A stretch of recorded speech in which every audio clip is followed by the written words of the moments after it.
chicken, to say no to that kind of offer, it would be a terrible, terrible offense. If you're lucky enough to travel internationally, though, there are a few really hard and fast rules I urge you to follow. First of all, if you see any other people from your country in the restaurant, you're eating in the wrong place. Obviously, you don't, forget about the tour bus. You want to get away from the hotel. We have a game we play when we shoot my show. We have a small crew of 4 people. We call it the sick pool, in which we all bet around $50 on which one of us is going to get sick first, and this is a day's work.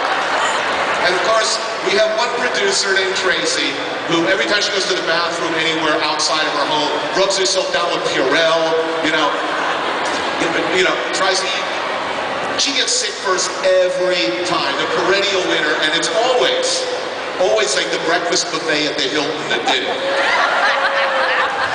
You're in India or Indonesia or Vietnam, the egg salad sandwich by the pool, is that going to be good? No.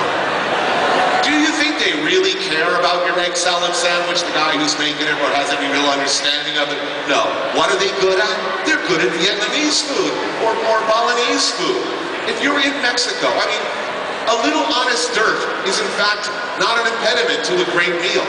I really regret talking about in Kitchen Confidential the idea that if the bathroom's dirty, maybe you should eat there. Having traveled this world, I see how totally wrong I was. Some of the best meals I've had, the places have been absolutely filthy. Often there are dogs involved, like wandering around, chickens and pigs. Absolute guarantee of safety and hygiene means absolute guarantee of no good time at all. What's the cleanest restaurant in the world? Probably McDonald's. No comment, okay? Do we need to go? So what I'm saying is, if you're in Mexico, for instance, and you see a little cart with a naked light bulb, outside the market, there's like 32 Mexican guys lined up to eat some nasty-looking pig's head. There's some guy with a rusty knife hacking hunks off the head, rolling it up in fresh tortilla with a little salsa verde. You know what? I'll bet that's a good taco. That guy's not making money.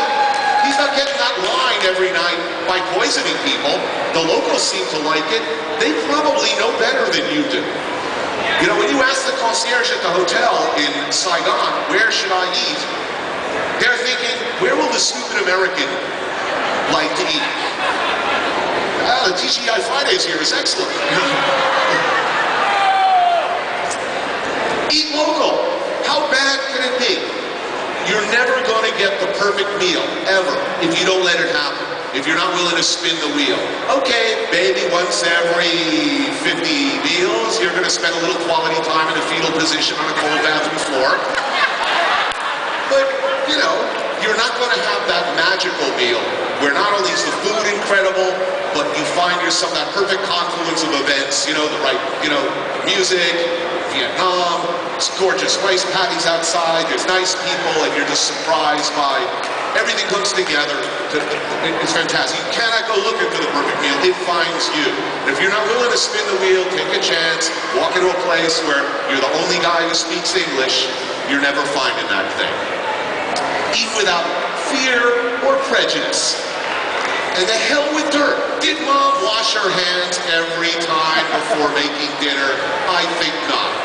You take a swab and swab Mom's sink or kitchen sponge, I assure you, you can go to the nastiest professional kitchen in Lower East Side, New York, and it will be, an operating theater compared to that. So really, not to worry. Works for me. Finally, before we go to questions, I want to talk about the last meal game.